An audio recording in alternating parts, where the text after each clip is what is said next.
Allô, je vais faire le numéro 22 du chapitre 10 à la page 450. Donc, on a une bobine carrée comme ça de 5 cm de côté, qui a 25 spires, qui a une résistance, le fil a une résistance, bref, toute la bobine de 2,5 ohms.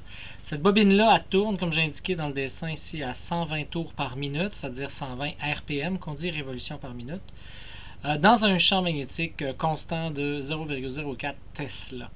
Puis on vous dit qu'au temps t égale à 0, ben, la bobine est perpendiculaire en fin de compte. L'air de la bobine là, est perpendiculaire au champ magnétique. Donc c'est maximal en termes d'air. Ce qu'on veut savoir, c'est de trouver la force électromotrice induite, là, dans le fond, au temps t égale à 0,1 seconde.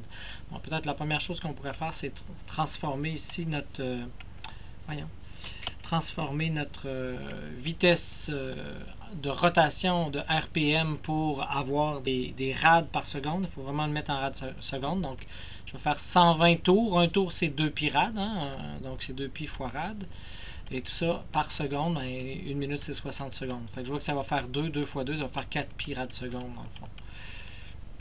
Bon, maintenant que ça, c'est fait, je veux trouver la force électromotrice induite. Donc, la force électromotrice induite, c'est moins N d la variation du flux en fonction du temps. Pour ce qui est du flux, le flux c'est quoi? Ben, N c'est le nombre de spires. Là. Le flux, on sait que c'est BA. Donc, on sait que c'est B fois A. Le champ magnétique B est constant, donc je peux l'éliminer puis le mettre en avant. Donc, ça va faire B. Fois la variation de l'air en fonction du temps. Donc, dA sur dt. Mais ça donne que l'air qui est là, elle, varie en fonction du temps parce que c'est en train de tourner comme ça.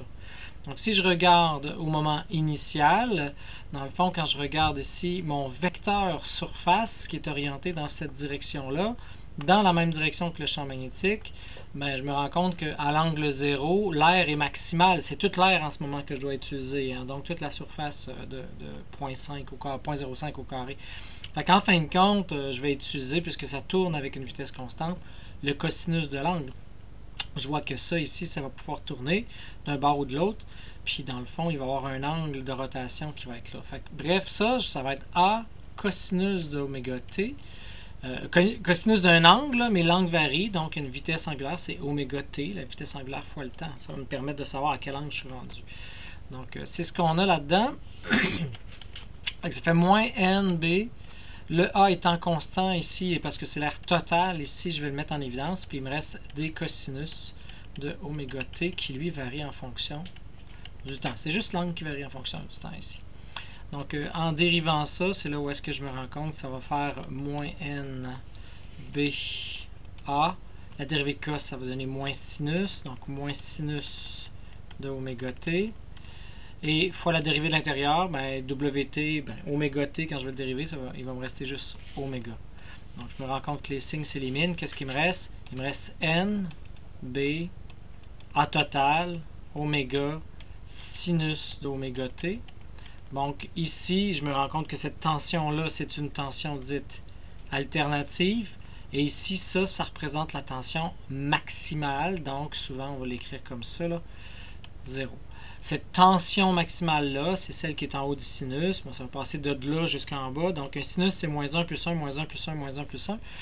Donc, on voit que c'est cette oscillation-là sinusoïdale qu'on a là.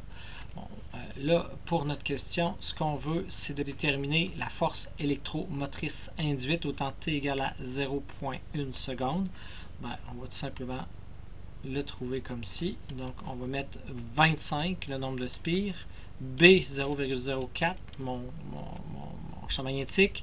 La surface, c'est carré, donc c'est pas pierre carré, c'est vraiment carré, donc c'est côté par côté, donc 0,05 au carré. Oméga qu'on a trouvé tantôt qui était 4 pi, c'est des rads par seconde, donc il n'y a pas de problème.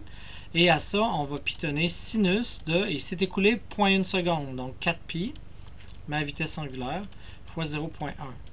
Mais attention, ça c'est des rads par seconde. Donc des rads par seconde fois des secondes. En bout de ligne, ça va être en rad. Hein, c'est un angle en radian. Donc si je veux faire le sinus sur ma calculatrice, il faut que je m'assure d'être mis en mode DRG. Là, on va changer de degré pour radian. Si vous ne le faites pas, ça ne fonctionnera pas.